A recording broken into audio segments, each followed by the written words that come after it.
The Fifth House Select Committee hearing on January 6th focused on former President Trump's effort to influence the Justice Department over the 2020 election results. I spoke to Democratic Congressman Pete Aguilar, who serves on that committee, about his takeaways from today.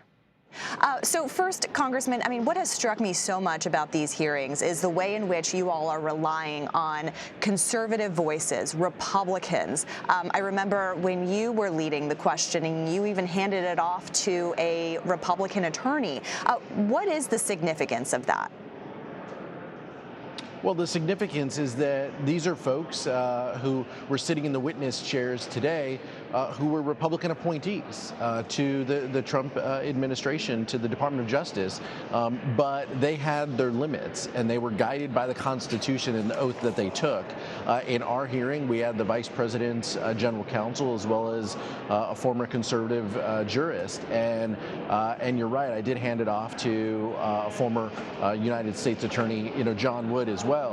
These are folks who can help us have these conversations, get to the truth. That's all we've ever wanted, and that's our charge, our mandate, our responsibility is to get to the truth. And I'm so pleased with the staff that we have, as well as the compelling witnesses that we heard today and that we have heard over the last few weeks. And Congressman, a lot of conservatives have been saying, look, this is proof that the system worked, that the backstops were essentially held. Then why have these hearings? Well, we're having these hearings because this is the only time since the War of 1812 that we have had a violent assault on the United States Capitol.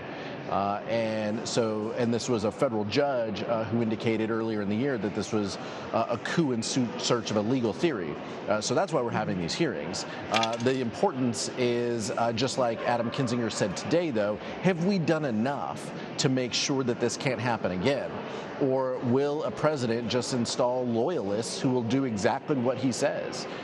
Just like Jeffrey Clark tried to do, is to try to be installed and to try to tell the president anything he would hear in order to hold that top spot. And as Adam Kinzinger laid out today very well, has enough changed was a question that he asked. It's an important question. Yeah, absolutely. And it was really striking to hear how close all of these officials came to resigning and kind of how much it was really hanging by a thread there. You mentioned Jeffrey Clark, and he was obviously the focus of today's hearings. He has pleaded the Fifth over and over and over again. He had his house raided earlier today by the FBI.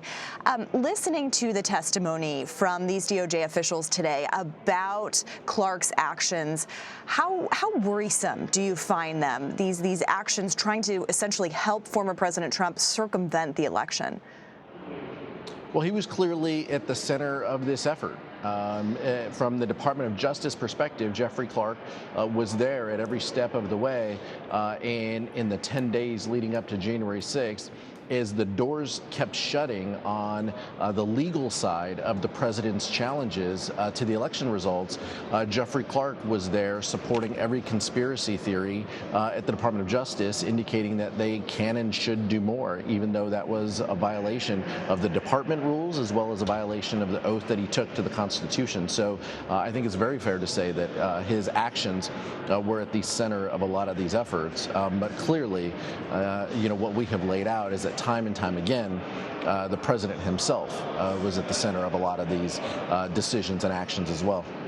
Yeah, and Congressman, your colleague Jamie Raskin had told reporters yesterday that there's, quote, a deluge of new evidence since the Select Committee began its work.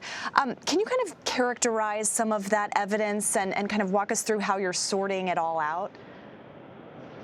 Well, thankfully, we have a capable team and staff who are helping us with this, but I'm not going to characterize the types of information that we've received, but there is more information than when we started these hearings, partially because the chairman himself asked for individuals to come forward with information that they know, and he ended a couple hearings by giving the tip line as well. But public reporting indicated that the documentarian as well that has surfaced has information that is relevant to our inquiry. So things like that are the types of information that are helpful, and we're going to chase every lead and do everything we can to continue to tell this story in a truthful, fair, and honest way. And that's exactly what you saw here in episode 5. Yeah, and Congressman, another thing that we learned today was, how many Republican members of Congress, your colleagues, had asked for kind of blanket pardons. I mean, that suggests that they knew they were doing something wrong.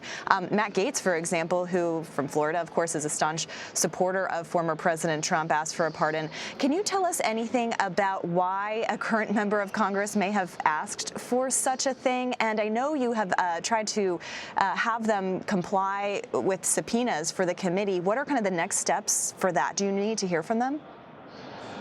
Well, we've asked to hear from them, and I would think anybody who was guided by the Constitution and our laws would come forward, not only if they have information that is helpful, but if they received a lawful subpoena. We haven't heard from our colleagues. They have not come before us without conditions, and so we're going to continue to press for the truth. But I think it is alarming. I'll let the public decide for themselves why someone would seek a pardon in the throes of the end of an administration after the failed coup attempt. But what I will say is that clearly the evidence that was presented shows that multiple members sought pardons. And Congresswoman Liz Cheney has said at the end of the hearings that she wants Pat Cipollone to come and testify. We heard a lot about what he was doing from his colleagues today. Do you still need his testimony, or do you think what you have so far is sufficient? Well, I'm always going to err to the side of having more testimony Sure. and more depositions and transcribed interviews.